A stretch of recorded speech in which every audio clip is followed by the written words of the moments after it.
¿Qué tal? Estamos en una nueva edición del podcast de psicología El Perro de Pavlov. Como siempre, quien les habla, José Natsuhara, y Luis Guzmán, también que es docente en la Universidad Autónoma del Perú y psicólogo forense. Algo que es muy importante, que va a ser muy importante a lo largo de la entrevista que vamos a realizar el día de hoy. No sé si ahí el profesor tiene la introducción a la gran invitada que hemos traído en esta edición. Sí, el día de hoy tenemos una gran invitada, una invitada de honor. Es nuestra primera invitada, va a ser nuestra madrina de programa. Estamos el día de hoy contando con la presencia de la doctora Esther Noemí Pareja Olortegui, quien es abogada por la Universidad Nacional Mayor de San Marcos, magíster en Derecho Penal y Procesal Penal, catedrática en la Escuela de Oficiales de la Policía Nacional del Perú, ex fiscal penal con 13 años de experiencia en el Ministerio Público, asimismo conferencista y capacitadora en diplomados y seminarios. El día de hoy nos va a ilustrar un tanto con sus conocimientos, con su desempeño, y que la verdad me siento muy nervioso porque es una profesional no tengo una palabra adecuada para poder mencionar, pero le he visto, hemos participado en varios casos juntos y el desempeño es, pero así muy precisa. Me quedo con eso, precisa. Esther, ¿cómo estás? Buenos días. Buenos días, muchas gracias Buenos por la días. invitación. Y bueno, vamos a aprovechar este programa para poder compartir conocimientos y también hablar un poco de todo lo que abarca el tema a tratar el día de hoy en el marco legal, en el aspecto psicológico y en el aspecto también cotidiano. Muy bien. Esther, hay un estudio que realizó una periodista de Diario de la República, donde en un lapso aproximado de 4 años hay una cifra de 800.000 denuncias por violencia contra la mujer, y de las cuales solamente menos del 1% tienen sentencias. Y las sentencias no son lo que uno espera, como se podría decir, de acuerdo a lo que nos dice el Código Procesal Penal. Es 1 año o 2 años de prisión suspendida, ¿no? De pena suspendida. ¿Qué opinión le merece esas cifras? Bueno, respecto a las cifras que justamente hace mención esta persona, obedece a muchas razones. Entre ellas, uno, el sistema jurídico penal que tenemos. Dos, el comportamiento de aquellas personas que buscan ayuda a través del sistema judicial. Y tres, el tema de cómo ejecuta un magistrado el cumplimiento de una pena. Me explico. Cuando uno atiende casos de violencia, cuando una persona pone en conocimiento del sistema un acto de violencia y uno verifica el Código Penal, que es donde está justamente la sanción, vamos a encontrar que hay una sanción de 1 a 3 años en los casos de violencia. ¿Qué sucede? ¿Por qué yo no veo un internamiento de este agresor que seguramente de manera cíclica va a repetir estos actos de violencia? Y es que la norma procesal penal establece que para que una persona ingrese a un centro penitenciario y tenga una pena efectiva, debe superar los 5 años de pena privativa de libertad. Entonces, si vemos el marco de sanción, al ser de 1 a 3, no le corresponde una pena efectiva. Pero ante estos actos repitentes de agresiones, ¿qué hizo el sistema? Dijo, bueno, vamos a hacer una excepción en los casos de violencia y les vamos a aplicar una pena efectiva. En ese sentido, esperaríamos una pena efectiva y alguien diría, pero he visto en diferentes medios de comunicación cuando han habido personas denunciadas por violencia que no han ingresado a un centro penitenciario. Y esto obedece a que el sistema también permite que cuando existe una pena efectiva, esta se pueda convertir a trabajos de prestación de trabajo comunitario. Es decir, tenemos un agresor que le imponen 1 año de pena efectiva, pero convertida a jornadas de trabajo comunitario. Entonces, finalmente, a pesar de que el legislador le dio una sanción más severa, al momento de ejecutar el sistema judicial no lo aplica. Y esto genera pues que nuevamente tenga a una persona potencialmente como agresor de esta misma agraviada. Aunado a ello, esto sucede también en el sistema de esta forma. Viene una persona a poner en conocimiento del sistema que ha sido víctima de violencia. Pero en el curso del proceso, que tiene varias fases, esta persona muchas veces, por comentarios de familiares o a veces por salvaguardar la familia o por no afectar a la otra persona o por sentirse culpable de algo que no es, desiste en su persistencia. no va a la pericia psicológica, no va a ratificarse de su denuncia, y esto, si bien es cierto, no genera un desistimiento porque eso está prohibido. No se puede desistir una persona que es víctima de violencia, y si lo hiciera esto no va a ser tomado en cuenta, pero al no estar de manera activa dentro de la investigación va a generar una investigación débil que finalmente puede terminar en un archivo. Esa es otra de las razones. Y finalmente, otra también descansa en el aspecto de la verificación probatoria. Es decir, ¿qué pasa si una persona es víctima de violencia psicológica? ¿Basta con solo establecer o señalar que fue víctima? ¿Cómo corroboro esa violencia psicológica?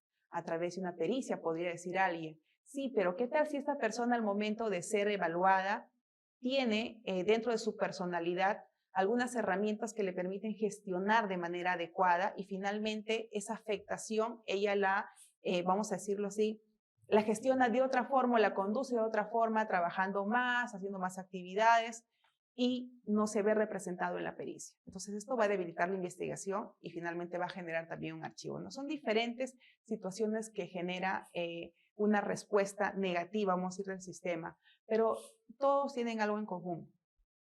Considero que dentro de ello no hay que dejar de lado que más allá de la sanción hay un aspecto importante, que es la atención psicológica. ¿Qué hace el sistema con el tratamiento de la agraviada y con el del denunciado en cuanto a ese aspecto? Lamentablemente muy poco, ¿no? ¿A qué me refiero? Cuando se otorga, por ejemplo, medidas de protección a aquellas personas agraviadas, estas medidas de protección muchas veces son insuficientes cuando dentro de ellas contempla la atención psicológica, ¿no? Y finalmente todo esto genera una respuesta no positiva, y más aún que positiva, no disuasiva, que es lo que buscamos todos como sociedad, ¿no? Que estos actos de violencia vayan decreciendo y no aumentando como se ve muchas veces en la realidad. Claro, de hecho es muy interesante, hay dos puntos ahí que me llaman bastante la atención. La primera, y también para los oyentes y las personas que nos están viendo por ahí en sus casas, es ver justamente la relación que existe entre el trabajo de la fiscalía, del fiscal, y por ejemplo el perito psicológico, ¿no? Ahí hay una articulación dentro de un proceso legal que sería interesante también de repente que el profesor, bueno, que el profesor aquí más o menos especifique de qué se trata justamente, cómo de pronto trabajan ambas partes, ¿no? Dentro de un proceso legal. Y segundo, también de pronto una explicación más psicológica de por qué justamente se da ese fenómeno del denunciante que luego se retracta, ¿no? Ante de pronto un agresor que ha mostrado arrepentimiento, entre comillas, ¿no? O ha fingido o ha simulado un arrepentimiento, y pues hay un proceso de perdón, y de pronto eso implica que haya contradicciones o hayan de pronto incongruencias en sus declaraciones, ¿no? Pero todo ese proceso, justamente que estás mencionando ya el aspecto psicológico, y que también Esther lo había mencionado, hay que tener un tema que es muy importante, y muy bien lo ha mencionado Esther, es el perdón, ¿no? Ahora, yo te perdono, pero no sabemos si es que se va a repetir lo mismo. ¿Cuántas veces lo vas a hacer? Entonces, siempre en los casos que hemos participado como perito, siempre yo sugiero que se evalúe lo que es la personalidad de la supuesta gravedad, ¿no? Porque si nosotros comenzamos a conocer los patrones de personalidad, entonces podemos decir, bueno, no, esta persona está exagerando, esta persona es complaciente, ¿no? Esta persona está tolerando muchas cosas y por ese motivo va a retirar la denuncia. Pero ahí tenemos un gran vacío, Esther. No sé qué opinas al respecto. Ya. Sí, efectivamente, dentro del análisis que se hace, por ejemplo, cuando una agraviada es peritada por el Ministerio Público, muchas veces no se tiene en cuenta que incluso las conclusiones pueden guardar relación con la personalidad, ¿no? Y esto me permite traer, si me permite, Sí, Luis, a adelante. traer a colación un caso, una casuística que tuvimos. Eran unas hermanas que tenían conflicto por espacios de su vivienda y que no tenían una muy buena relación. Y entonces una de ellas, molesta en el clima de la pelea, del conflicto, le dice a la otra fea. Y esto generó que esta persona ponga en conocimiento al Ministerio Público esta denuncia por violencia psicológica.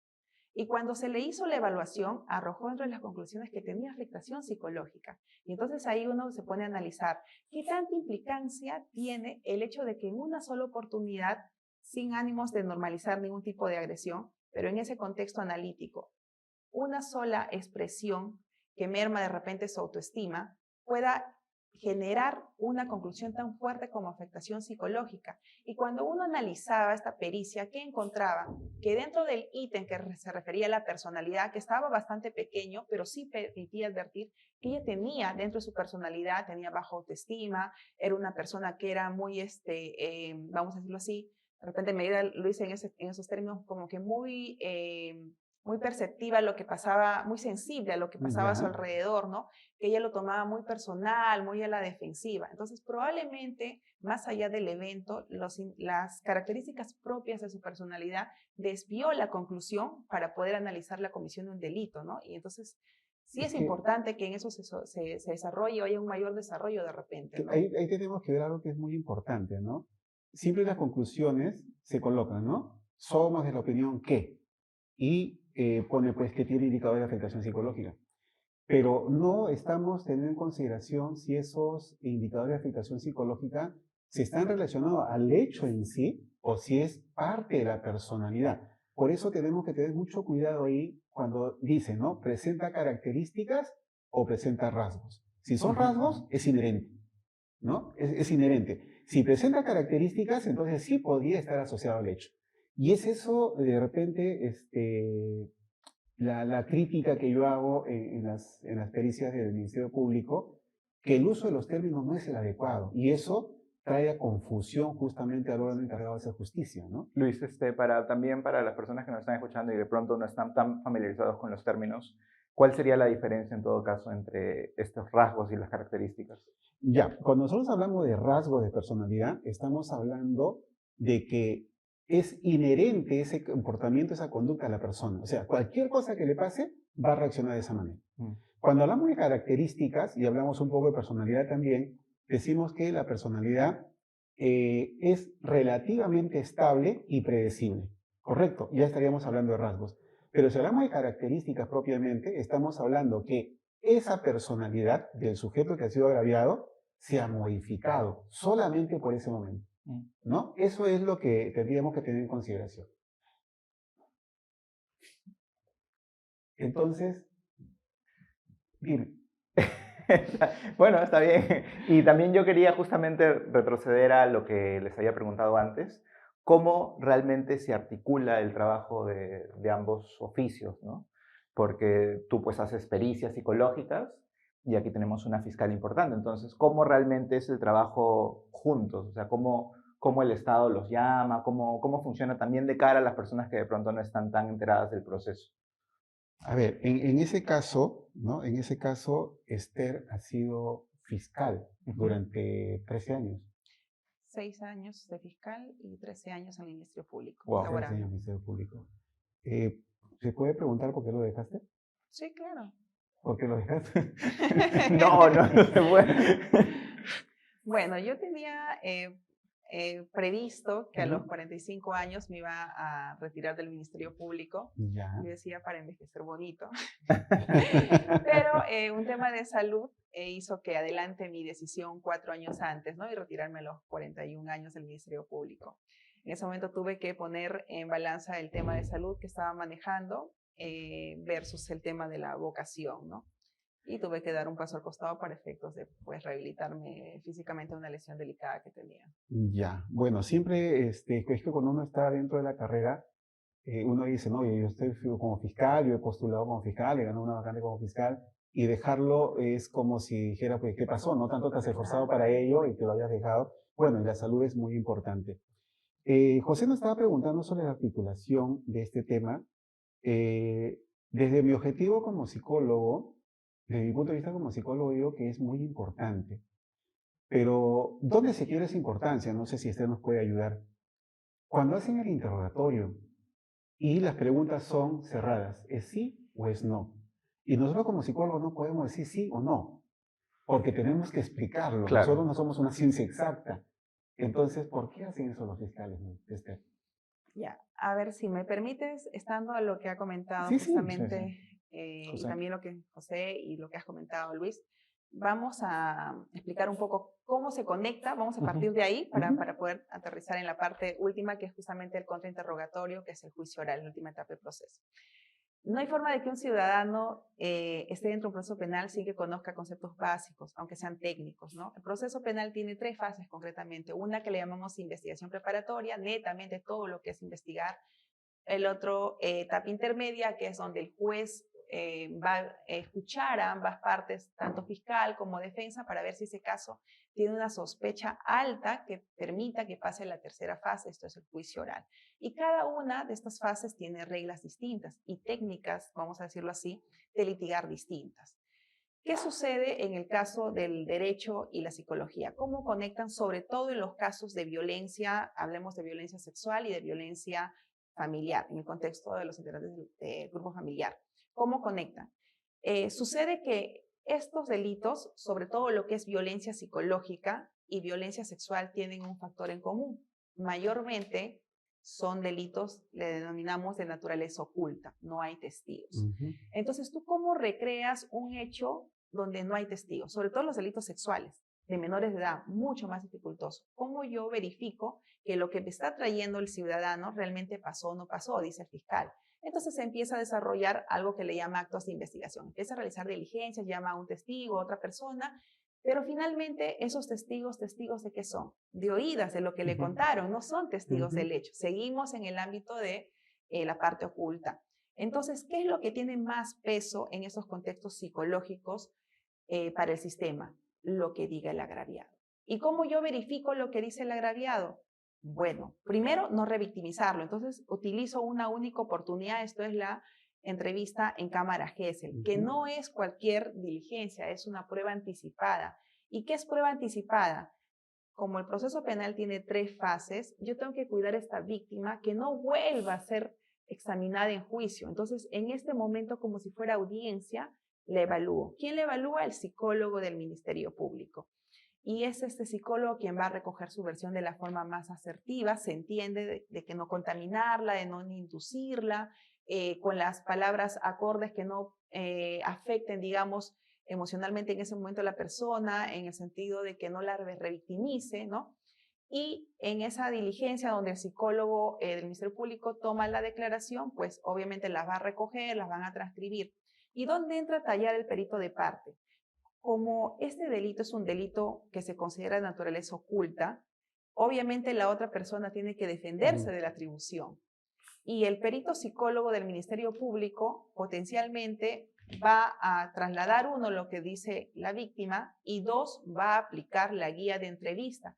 Pero muchas veces se advierten deficiencias en esa aplicación de la guía. ¿Y quién lo cuestiona? No lo va a cuestionar el fiscal. ¿Lo puede cuestionar la defensa? Tampoco, porque no tiene el tecnicismo para hacerlo. Y ahí es donde viene el aporte del perito de parte, quien bajo la misma línea de estas guías y otros documentos que ustedes toman en consideración, verifican si se aplicó o no correctamente la guía y también los instrumentos para poder decir que lo que se recogió en la declaración guarda correspondencia con la conclusión, ¿no? Es ahí donde entra a tallar. Ahora, estando tu comentario, Luis, de qué es lo que pasa en el juicio oral, que es la tercera fase. Yo soy psicólogo, obviamente me tengo que explayar y explicar. Claro, lo que pasa es que en el juicio oral, cuando una persona es convocada, hay que tener en cuenta 2 aspectos. Primero soy interrogada y luego soy contrainterrogada.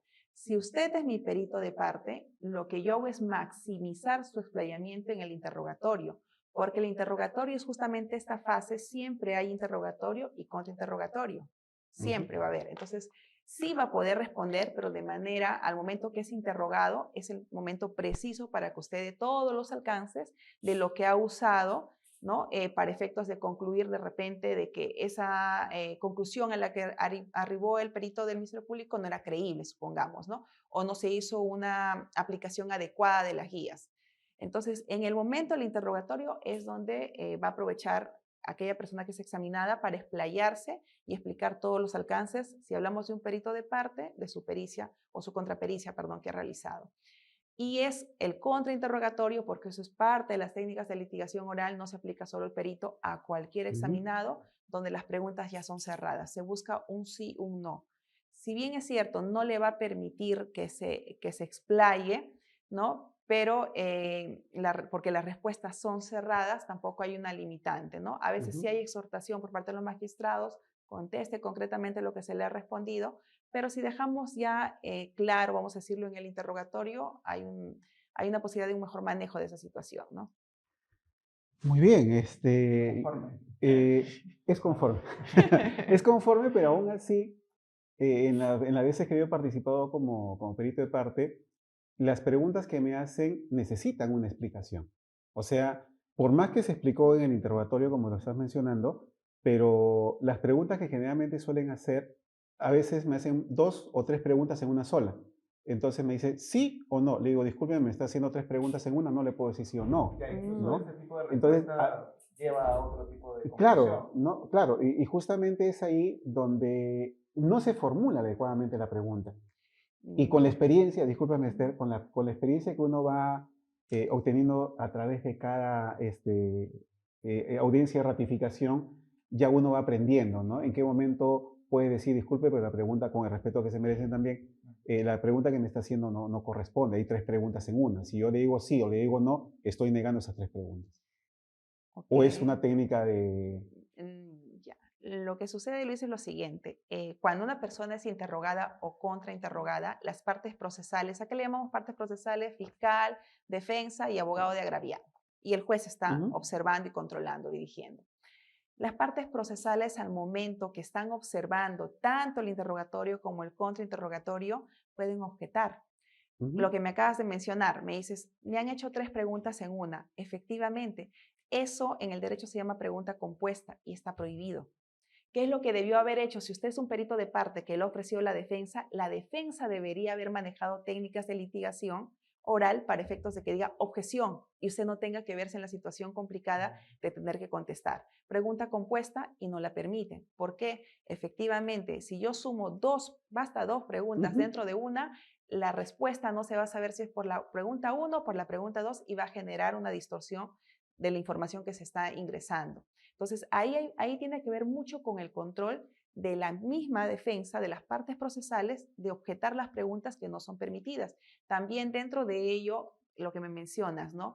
¿Qué hago si finalmente, dentro de las preguntas cerradas, ya me interrogaron, ya me explayé y luego llegué al contrainterrogatorio? Y me dicen sí, no, pero yo necesito explicar porque ese sí o no de repente da una apariencia de otra cosa diferente a lo que yo Ujú, quiero transmitir. Entonces, nuevamente, ahí viene el rol del abogado. El abogado litigante tiene que ser efectivo. Cuando culmine y se dé a entender de que la respuesta bajo ese no o sí tenía otra naturaleza, viene el redirecto. El abogado defensor que lo propuso puede volver a preguntar y pregunta en sentido contrario, de tal forma que ya cerró esa posibilidad de duda. Y eso implica obviamente un trabajo de la mano, un perito de parte efectivo, pero también un abogado litigante efectivo que maneje el técnicas de litigación de forma adecuada. ya. Esa sería la forma del Salvador, digamos, ¿no? Me estoy dando cuenta de algo que es muy importante. Muchos casos se reciben ya, como en el caso que hemos llevado juntos, se reciben casi cuando ya está muy avanzado el tema. Pero acá viene también la parte del interés que tiene cada abogado, ¿no? Entonces, porque me llegó ya muy avanzado el caso, no quiere decir pues de que yo no tengo que empaparme, tengo que enterarme de todo lo que está ahí para decir, bueno, no sé qué preguntas hacerte, ¿no? O sea, en qué momento voy a decir objeción. Es ahí donde viene el tema. He trabajado con varios abogados a lo largo de mi experiencia como perito de parte, donde sí están, pero muy precisos, ¿ah? Dice, objeción, dice, sustente, dice, por tal cosa, ya, rehaga su pregunta, no sé cómo le dice, Reformule. reformule la pregunta y reformula la pregunta y nuevamente objeción, dijo, objeción, eso ya lo dijo, eso ya lo explicó, entonces yo solamente estoy así, ¿no? Mirando nada más. Pero es bueno, justamente, Esther, ver todo este tipo de situaciones porque yo desconozco un poco el manejo que tienen ustedes como abogados litigantes, ¿no?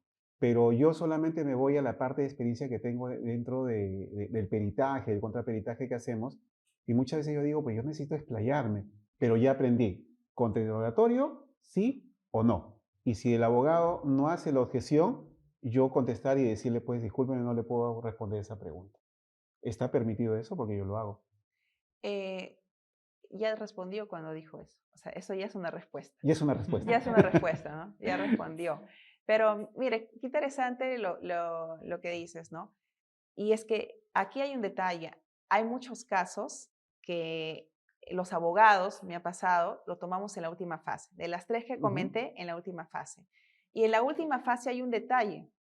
El juez que ve el caso en la última fase no es el juez que conoció el caso ni en la primera ni en la segunda fase. Es un juez que no conoce el caso, no está contaminado. ¿Y cómo lo conoce? Lo conoce a través de la oralidad. Por eso el juicio oral es oral. Lo que escucha, lo que ve. Todo impresiona a ese magistrado o a ese conjunto de magistrados si es un colegiado. De tal forma que si yo voy a un juicio oral y he tomado un caso en la última fase, como ya nos ha pasado, que hemos visto casos en última fase, definitivamente tengo que conocer toda la carpeta fiscal, no el expediente, carpeta fiscal. Ahí hay un error de nomenclatura. En el caso penal se habla de carpeta fiscal. El expediente es solo lo que el Poder Judicial recibe, que es una partecita de la carpeta fiscal. Toda la historia completa la tengo en la carpeta fiscal. Entonces, si un abogado va a la tercera etapa, tiene que conocer todo. Y segundo, si yo como defensa trabajo con un perito de parte, tengo que plantear mi estrategia.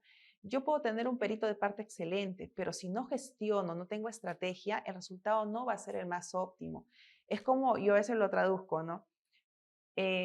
Si yo voy a hacer un queque y le pongo mantequilla en vez de margarina, le pongo una harina de marca en vez de una de repente a granel y entre otros ingredientes de muy buena calidad, si yo no sé hacer el procedimiento para realizar la ejecución de una elaboración de un queque, por muy buen insumo que tenga, no va a generar el resultado que espero. Lo mismo viene acá en la aplicación del derecho. Hoy en el sistema se ha hecho, vamos a decirlo así, más común el aportar dentro de los alcances de la defensa el de trabajar con un perito de parte, cosa que antes no se sostenía mucho. Y esto guarda relación con un aspecto, Luis. La gran pregunta sería, ¿por qué tanta importancia, sobre todo en los delitos sexuales, del perito psicólogo? Y hablo específicamente del perito psicólogo de parte, que es el que se va a oponer seguramente a lo que dice el Ministerio Público. Y es porque los casos de delito sexual, y esto me permite complementar lo que ya había mencionado, los delitos sexuales, ser delitos ocultos, ¿cómo los verifico? Con la pericia psicológica, con la sindicación. ¿Pero dónde dice eso? El sistema judicial, cuando se trata de delitos sexuales, trabaja mucho con el Acuerdo Plenario 2-2005 y verifica 3 aspectos. Si le damos cheque a esos 3 aspectos, ese caso tiene alta probabilidad de ser condenado esa persona. ¿Y cuáles son esos 3 aspectos? Y ahí es donde entra a tallar las pericias. 1, la ausencia de incredulidad subjetiva. ¿Qué es ello? Es decir, que verifique que entre agraviado y la persona denunciada no exista ánimo de odio, espurio, revancha, de tal forma que sea creíble lo que esta agraviada dice. El otro aspecto es la corroboración periférica. Ahí entra a tallar esta pericia psicológica. ¿Por qué? Porque como no tenemos evidencia real, objetiva, porque es un delito oculto, vamos a analizar esa pericia psicológica, vamos a analizar esa entrevista en cámara Gesell, vamos a analizar las conclusiones, vamos a analizar lo que los testigos de oídas dicen. Y entonces esa corroboración periférica, que no es prueba directa, va a ayudar a darle credibilidad a esa víctima. Y lo otro es la persistencia en la incriminación. Nuevamente, aquí entra a tallar la pericia psicológica. ¿Por qué? Porque ¿dónde incrimina esta agraviada? En la entrevista única de cámara Gesell, en la pericia psicológica. ¿Y qué es la persistencia en la incriminación? No solo es que diga, sí, esa persona me tocó, esa persona me ultrajó sexualmente, sino también que no haya contradicciones en su relato, que sea coherente. Eso no lo va a advertir un abogado, eso lo va a advertir un psicólogo cuando analiza justamente esas evaluaciones, ¿no? Esa es una de las razones también por las cuales es importante el alcance de la pericia y específicamente la pericia parte cuando uno hace defensa. Un poco cuando estábamos hablando antes de empezar el programa, se estaba mencionando esto de cuando, por ejemplo, se envía al agresor o al posible agresor a terapia, ¿no? O a algunas sesiones de psicología, ¿no? Pero claro, en la práctica a veces esta persona va como obligada por el Estado, entonces la predisposición que tiene para abordar esos temas es nula, ¿no? Incluso desafiante, incluso como especialista en psicología. Entonces, ¿cómo es su apreciación de esa figura, ¿no? O sea, a mí me parece un poco a veces incluso absurdo, ¿no? Ok, bueno, aquí voy a, para responder tu comentario, tu pregunta, voy a mencionar 2 aspectos, básicamente basado en casuística. Cuando yo era fiscal y atendía casos de violencia, yo tenía bajo el escritorio siempre un rollo de papel higiénico. porque las personas venían, me comentaban y yo los escuchaba y entonces terminaban afectados y al final a veces hasta conciliando y terminaban pues afectados y yo les alcanzaba papel higiénico porque estaban pues llorando, ¿no? Y una vez un fiscal me dice, ¿tú eres fiscal o eres psicóloga? Y yo le decía, más allá del conflicto legal, las personas necesitan sentirse escuchadas. Y a veces esa es su necesidad mayor, más allá de lo que ya jurídicamente podamos atender. Y eso es algo que muchas veces el sistema no lo entiende. Y el escuchar no viene desde el fiscal, desde el abogado, viene en todo, en conjunto. ¿A qué me refiero? Cuando una persona es sancionada con una pena, accesoriamente también se pone como reglas de conducta el tema del tratamiento terapéutico. Cuando una persona que es agraviada recurre al sistema, de manera tuitiva, el sistema le otorga medidas de protección y entre ellas también el tratamiento psicológico. Y lo mismo pasa con el agresor, que también el sistema le impone recibir terapias psicológicas. Pero ¿cuál es el aspecto que acá no es atendido por el Estado? Las terapias son básicamente por cumplimiento. Como bien lo has mencionado, una imposición. Entonces no hay una interiorización por parte del agresor de que realmente necesita gestionar, reaprender, alejarse de aquello que normalizó, como es la violencia. Eso es por un lado. Y por el lado de la víctima también, porque cuando uno le hace el seguimiento, ¿cuántas sesiones normalmente es? Son 3, 4, porque son gratuitas, el Estado las ve. Y dentro de ese programa de 3 o 4, también se ve el tema de la temporalidad. A veces son sesiones que se da por 2 meses, 3 meses. Nuevamente, tanto agraviada, tanto denunciado, un aspecto de cumplimiento, que no es la esencia de tratar un tema de violencia que es tan crítico. Y esto me permite traer a colación, una vez tuvimos una audiencia donde las partes estaban tratando de llegar a una terminación anticipada, que es una forma de terminar el proceso con sanción, pero vamos a decirlo bajo el derecho penal premial con un premio de disminución de pena. Entonces, ¿en qué no nos poníamos de acuerdo? Llevábamos literalmente 1 hora y la audiencia no se podía cerrar cuando el acuerdo podía realizarse en 5 o 10 minutos. ¿Y por qué no se cerraba? ¿Por el tema de la pena? No, todos estábamos de acuerdo con la pena. La reparación civil tampoco. Era el aspecto de la regla de conducta del tratamiento psicológico. En ese momento yo me desplegaba como fiscal y pedí 1 año de tratamiento psicológico. Y el señor no quería, decía, demasiado, voy a perder mi tiempo, ¿por qué 12 meses? Y peleaba, y entonces seguía. Y el abogado también de él reclamaba, pero ¿por qué 12 meses? Dice, es mucho. ¿Y qué había hecho la persona? Le había puesto un cuchillo y le había cortado parte del cuello a una víctima. Entonces no era cualquier evento tampoco. Y en ese sentido, la juez miraba que una parte y otra pues lidiaban con ese aspecto y ella dice, no comprendo. La primera vez que veo que un fiscal pide 12 meses y usted en vez de estar feliz de que 12 meses le van a dar el tratamiento, está renegando y no quiere aceptar. Entonces ahí yo observaba algo. Realmente de parte de esta sociedad y de parte del Estado, porque va de conjunto, no hay una atención adecuada en este aspecto. Por eso es que nuevamente vemos hechos de violencia que repiten, ¿no? Se repiten y no hay un aspecto, digamos, disuasivo como se esperaría, ¿no? Y en el caso, por ejemplo, o sea, entiendo que estas terapias, por ejemplo, para los agresores se hace pensando de que eventualmente se reinserten a la sociedad, ¿cierto? Sí. Entonces, el plano psicológico, realmente, ¿qué tanto es posible esta reinserción y esta rehabilitación de a lo mejor sujetos que ya han cruzado ciertos límites, ¿no? Sí, vamos a tomar lo que nos dice Esther, ¿no? Se toman 4 a 5 sesiones. Nosotros sabemos que dentro del área de psicología, 3 a 4 sesiones es para poder establecer un rapport, empatía y el encuadre. Nada más. Nada más, no se Claro. va a hacer más. Después de las 4 sesiones viene ya la intervención profesional psicoterapéutica como tal. En 1 año es más que suficiente como para que se puedan reinsertar. Pero en 4 o 5 sesiones, y eso es muy aparte de nosotros conocedores del sistema de salud, cada cuánto tiempo te dan a una cita. La cita te la dan después de 1 mes, después de 2 meses.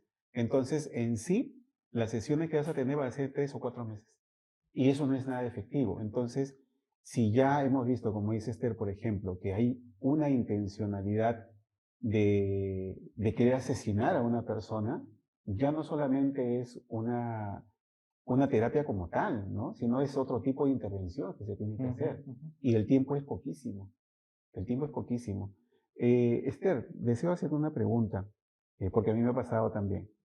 ¿Has tenido algún caso donde tú hayas dicho, creo que escogí mal mi carrera? La justicia no existe, Como en las películas, ¿no? como en las películas. Sí, sí, tuve un ¿Nos caso. puedes comentar brevemente qué pasó? Sí, fue un caso incluso personal, familiar, ¿no? Fue un caso familiar que obviamente yo por en ese momento tener el cargo de fiscal no lo podía pues ver, ¿no? Pero sí lo seguía de cerca, vamos a decirlo. Y cuando lo seguía de cerca y observaba pues las audiencias, el comportamiento de los sujetos procesales, wow, decía, no puede ser, o sea, era como chocante porque yo ejercía el derecho de forma muy distinta. ¿A qué me refiero? Dentro de los lineamientos del ejercicio de un fiscal, uno de ellos es la proactividad. Es decir, no es que yo me siento en un escritorio y espero que la prueba camine hacia mí. Yo tengo que buscarla, tengo que ser proactivo, ¿no? Y esto yo no lo veía, entonces era un poco frustrante. O en las audiencias de repente veía muchas situaciones digamos, que escapaban de lo que yo normalizaba dentro de mi ejercicio profesional. Es decir, si esto aplico, el resultado debe ser esto, como matemático, vamos a decirlo, ¿no? Y no veía ello. Finalmente, esta situación generó una respuesta negativa por parte del sistema de protección a esta persona agraviada. Y en ese momento yo ya no era fiscal y dije, mi momento llegó, ¿no? Entonces intervine ya como defensa y digamos que se obtuvo un resultado positivo en cuanto a ello, ¿no? Pero sí fue muy, muy difícil para mí porque en ese momento yo estaba pues, ejerciendo como fiscal y veía el trabajo del Ministerio Público, veía el trabajo del perito de oficio del Ministerio Público, y dice, esto no puede ser, ¿no? Y ahí también aprendí algo, y creo que muchos abogados litigantes hoy lo ven. Muchas veces influye para el resultado de tu caso en qué distrito fiscal o judicial cae. Cada juez, cada fiscal de cada distrito muchas veces tiene criterios distintos de trabajo. Y esto a veces puede generar que un caso A con características 1, 2, 3 y otro caso A con características 1, 2, 3 sean atendidos de forma distinta y con resultados totalmente distintos, ¿no? Yo creo que ese fue el momento más difícil para mi persona porque como la persona era un menor de edad y en mi ejercicio profesional los casos de menores de edad son los más sensibles, fue un poco chocante no ver de repente ello, ¿no? Una respuesta como de repente como yo ejercía el derecho en ese momento. Es complicado. A mí también me ha pasado en mi desempeño como perito, ¿no? Y también dentro de la parte clínica, un caso que dije, pues no, definitivamente creo que no sirvo para esto, ¿no? O sea, yo puse de mi parte, es más, la psiquiatra del Ministerio Público, eh, el médico legal, ¿no? El médico de medicina legal, sumado a los medios probatorios que era la defensa, lo sentenciaron a 25 años. Y dije, y todo el esfuerzo que hemos hecho, pero se está demostrando, decía yo, ¿no? Claro, yo no puedo parcializarme con el caso, pero todas las evidencias, porque fue un juicio bastante largo, fue un juicio tipo prensa, como nosotros le llamamos caso prensa, entonces creo que pesó más el tema de que era de conocimiento de la comunidad, de toda la población, y dijeron, bueno, se tiene que sentenciar, ¿no? Entonces yo decía, pero las evidencias, o sea, participamos cerca de 10 peritos, ¿ah? 10 peritos de parte, no solamente el psicólogo, sino los ingenieros, químicos farmacéuticos, psiquiatras. Y se gastó un dineral la familia de este muchacho, pero lo sentenciaron, ¿no? Y dijeron que iban a apelar. Entonces yo ahí termina mi labor. No sé en qué habrán quedado realmente, porque ya pues no tengo más comunicación con los abogados, porque el psicólogo ya pasa, prácticamente se retira de ese caso, porque ya no se tiene nada que ver. Ahí en lo que mencionas, Luis, hay un aspecto importante que a nivel social a veces se desconoce, ¿no? Eh, Cuando una persona es condenada, asumimos que es responsable, pero la condena no termina ahí, porque nosotros en el derecho tenemos en nuestro sistema algo que se llama el principio de recurribilidad, es decir, yo puedo cuestionar las decisiones de un juez de primera instancia. En el derecho existe eso, primera, segunda instancia e incluso la casación, ¿no? ¿Y por qué puedo cuestionar? Porque existe la afabilidad humana. Es decir, ese juez, estando a los alcances que me mencionas, puede haberse equivocado en su razonamiento al momento que analizó la prueba. Y entonces corresponderá a una sala ya evaluar si realmente se hizo de manera adecuada o no bajo los lineamientos como agravios que establezca un abogado defensor. Y eso sucede muchas veces porque tendríamos que ver el caso en concreto de qué naturaleza era, ¿no? Si era de naturaleza sexual, si era delito contra el patrimonio, porque también en relación a la naturaleza del delito vemos a veces una respuesta ya programada del sistema, ¿no? Ejemplo, si hablamos de delitos sexuales, el sistema está, Sí, fue un delito sexual, en está muy estado de programado. inconsciencia. Sí, es muy difícil deschipear, vamos a decir, al sistema de que cuando tenemos una víctima de delito sexual, pensar por qué mentiría, por qué lo denunciaría falsamente, ¿no? Y aquí hay un detalle respecto a las 3 etapas que mencionaba, la importancia de que desde el inicio, que es la etapa de investigación, se trabaje adecuadamente. Por ejemplo, 2 últimos casos que en mi caso se presentaron, ¿no? Persona que denuncia un delito de tocamientos, mucho más difícil de acreditar incluso que el tema de violación, porque si violación es difícil, mucho más aún tocamientos. Y digo violación es difícil porque hay gente que piensa, o las personas piensan que si en el certificado médico salió que la persona tuvo contacto sexual, entonces es violación. No, eso solo me dice que tuvo relaciones sexuales, no me dice que la persona la violó. Porque cuando investigamos buscamos 2 cosas, que el hecho se haya realizado y 2, que pueda vincular al sujeto con el hecho realizado, que son dos ámbitos distintos. Entonces, ¿qué sucede? Que muchas veces dentro del marco de la investigación hay que trabajar rápido porque la prueba se desvanece. ¿Qué ayudó en estos casos de tocamientos, los 2 casos de tocamientos que se archivaron en primera fase? El trabajar rápidamente con la obtención de cámaras. Si esperamos al sistema hasta que envíe copias, solicite con oficio las cámaras, el tiempo, digamos, va a generar que ese video se pueda perder, ¿no? Entonces, todo lo que se trabaje inmediatamente va a generar una situación de ventaja para esta persona. Y nosotros ya sabemos muchas veces de que si un caso no se trabaja adecuadamente en investigación en la primera fase, es muy difícil desvincularlo en la segunda o tercera fase, ¿no?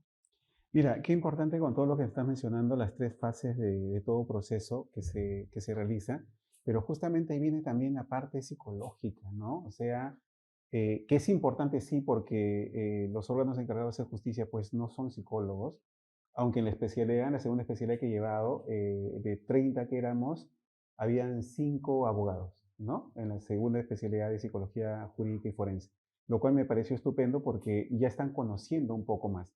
Pero muchas veces ese conocimiento los lleva a que apliquen mal los conocimientos que tienen porque no son psicólogos, ¿no? Y ahí viene muchas veces esa discrepancia. Esther, realmente como hice la presentación al inicio, pues para mí es gratificante que nos hayas ilustrado con todos tus conocimientos, la casuística que nos presentas, pero creo que es necesario también conocerte como mamá. ¿Cómo es Esther como mamá? Uy, parte sensible. Bueno, yo como mamá, primero tengo 3, yo le llamo mis estrellitas, porque a lo largo de mi vida la han iluminado en todos los aspectos.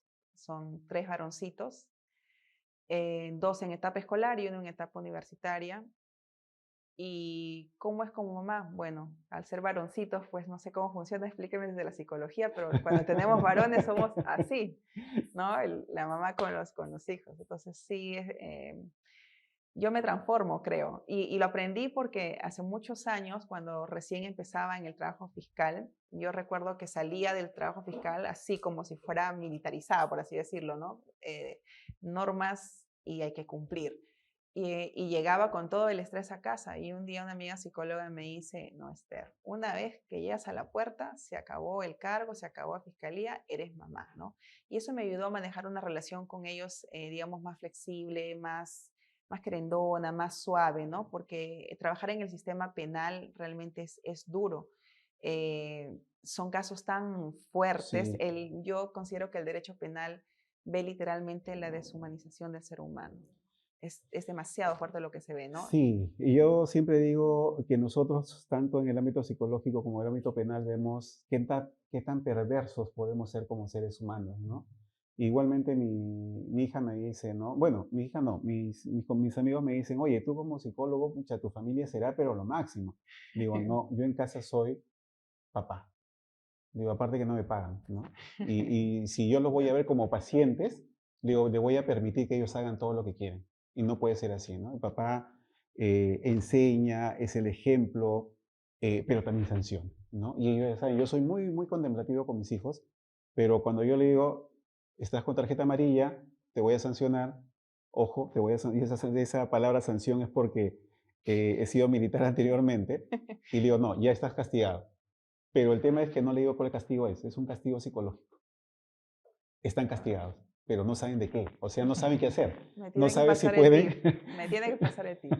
no saben si están castigados con el celular, no saben si están castigados con los juegos, no saben si están castigados con el televisor, no saben si están castigados para salir con sus amigos, no saben.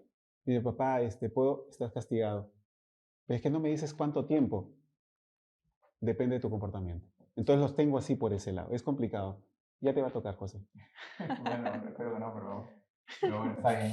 Más bien aprovechando, igual que ya hemos llegado como una parte interesante del programa, también llega el momento de mencionar a nuestros auspiciadores, ¿verdad? Sí.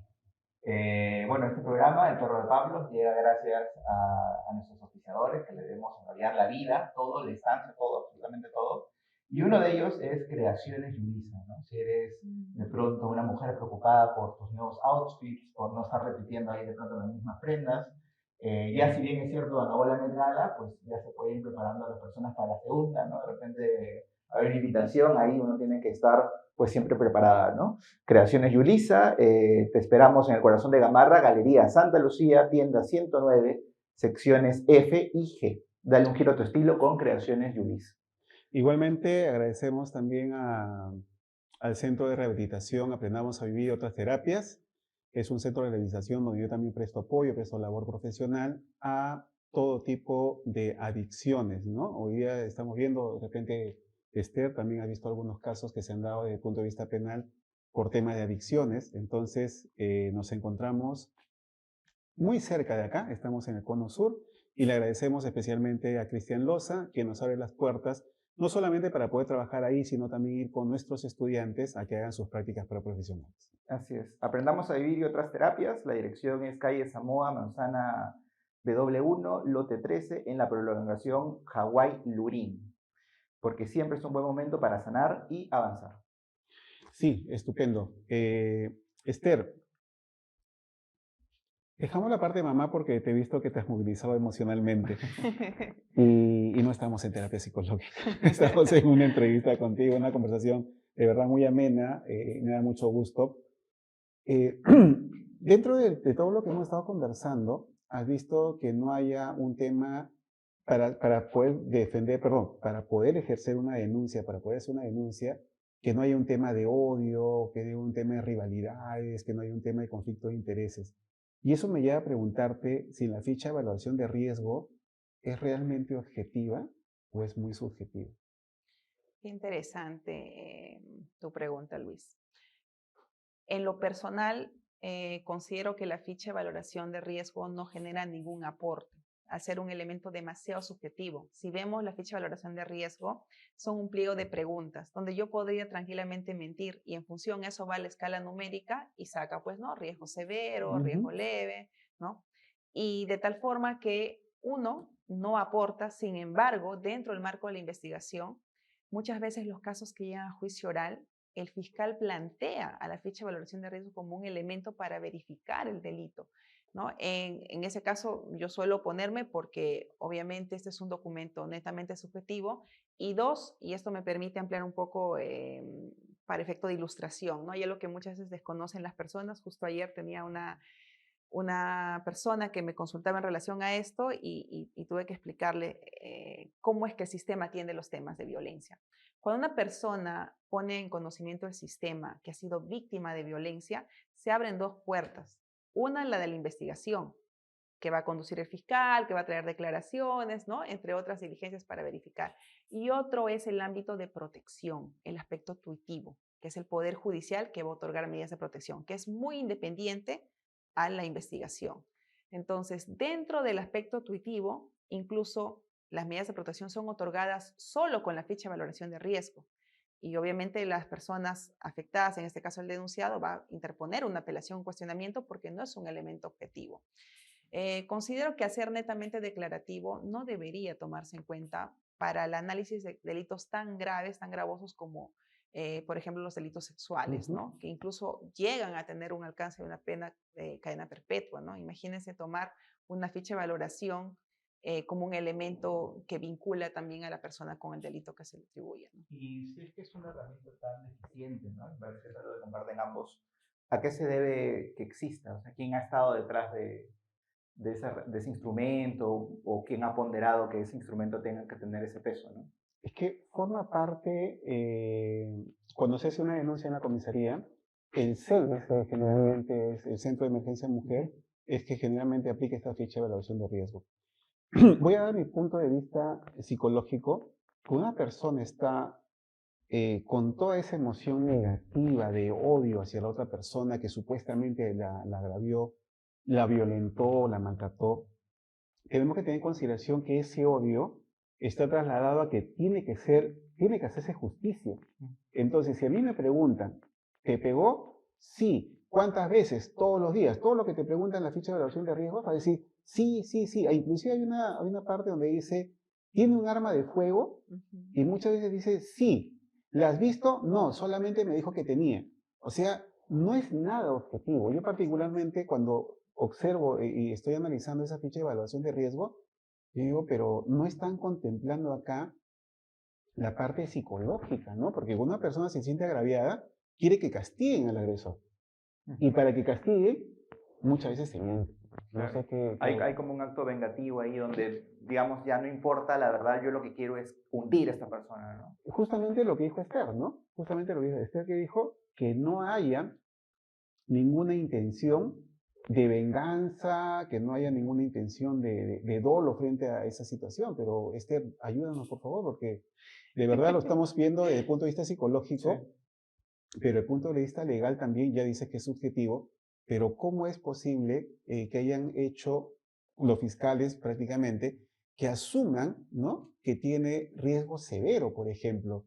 Yo, riesgo severo, digo, pero solamente por una situación en la cual yo estoy declarando y no están considerando la situación psicológica y emocional que tiene en ese momento la persona que está declarando.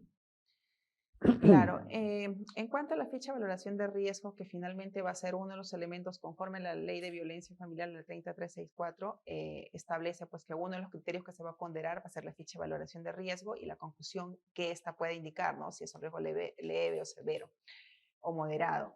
Es cierto, no hay parámetros para poder verificar que efectivamente esta persona, dentro de esta ficha de valoración de riesgo al momento de ser preguntada, esté introduciendo información falsa. No hay parámetros, no lo verifica. Por eso es que es netamente subjetivo.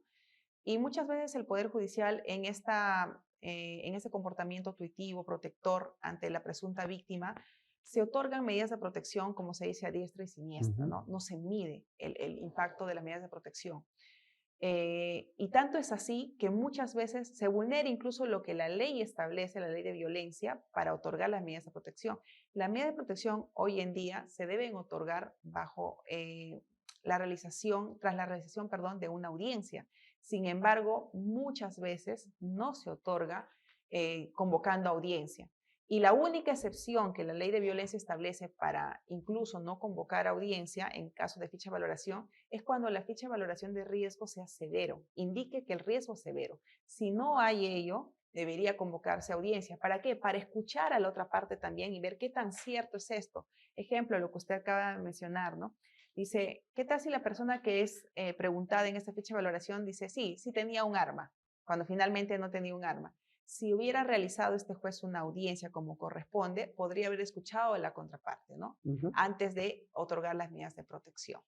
Entonces, son criterios que muchas veces también discrepo en el sentido de que se tome este documento como uno de los elementos para otorgar medidas de protección, ¿no?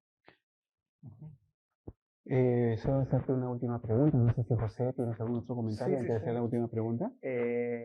Quisiera un poco de pronto ir como un plano más amplio de la justicia, digamos, y las injusticias también que hay en el país. Y, por ejemplo, evaluar justamente esta idea que tienen las personas de que realmente no se hace justicia, no se atrapan a los criminales, hay como un problema para llegar al fondo de las bandas criminales, etcétera, ¿no? Y desde ese punto de vista, por ejemplo, existió el caso de Odebrecht, donde hubo una colaboración eficaz, etcétera. Quería preguntarle a usted con respecto de un trabajo que por ahí leí sobre la colaboración eficaz, ¿cómo podría solucionarse ese tema, ¿no? Si de pronto me parece que había leído hacer que la colaboración eficaz sea un mecanismo que también se ha trasladado a los delitos comunes. ¿Y por qué? ¿Cuáles son los argumentos que hay detrás, ¿no? Ok, qué interesante tu comentario, José. Me permite traer a colación esto. Justamente mi trabajo de investigación para obtener mi grado de magíster fue la colaboración eficaz en delitos comunes, ¿no? José te stalkeado.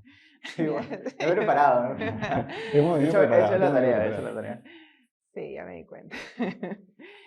Bueno, acá hay un aspecto interesante. La colaboración eficaz se utiliza muchas veces para delitos complejos de criminalidad organizada. ¿Por qué? Porque tras la investigación que se realiza, hay información que no va a poder obtener el fiscal. Entonces necesitamos a alguien que nos datee, por así decirlo. Pero obviamente esa información que nos da tiene que ser verificada. Y esa información verificada tiene que ayudar a la investigación. Si no, ¿por qué te voy a premiar? Porque cuando eres colaborador eficaz, te premio. ¿Por qué en este caso no se aplica en delitos comunes? Supuestamente en el delito común yo realizo actos de investigación, yo como fiscal traigo los testigos, ¿no? De repente recabo cámaras, hago inspección en el lugar de los hechos, etcétera, y puedo corroborar que el delito ha sucedido. Sin embargo, estamos pensando en los delitos comunes clásicos. ¿Qué son delitos comunes para el sistema? Robo, violación, hurto, estafa, extorsión, esos son delitos comunes.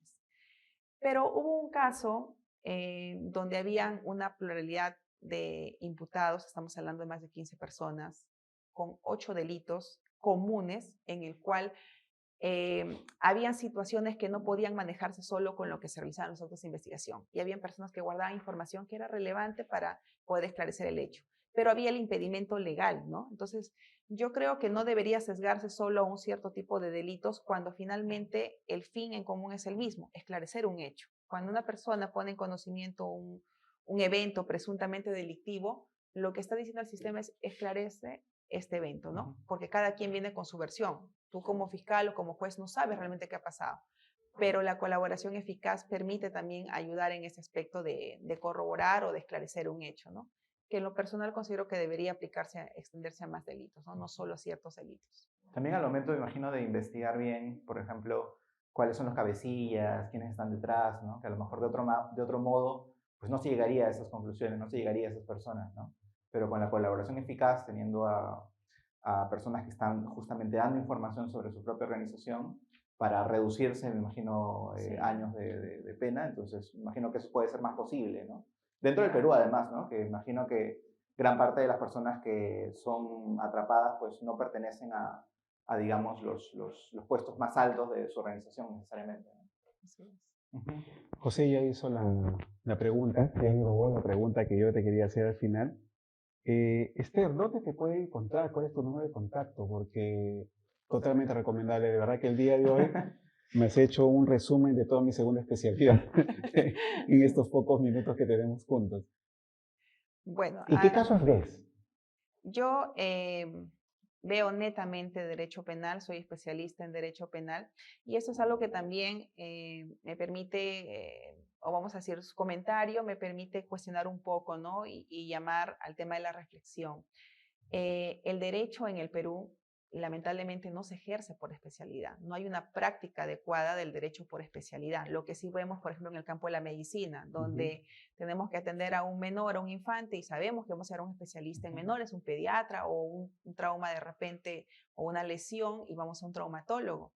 En el derecho no, muchas veces existe lo que denominamos nosotros los todistas, que es inadecuado, es decir, aquel abogado que ve de todo un poco.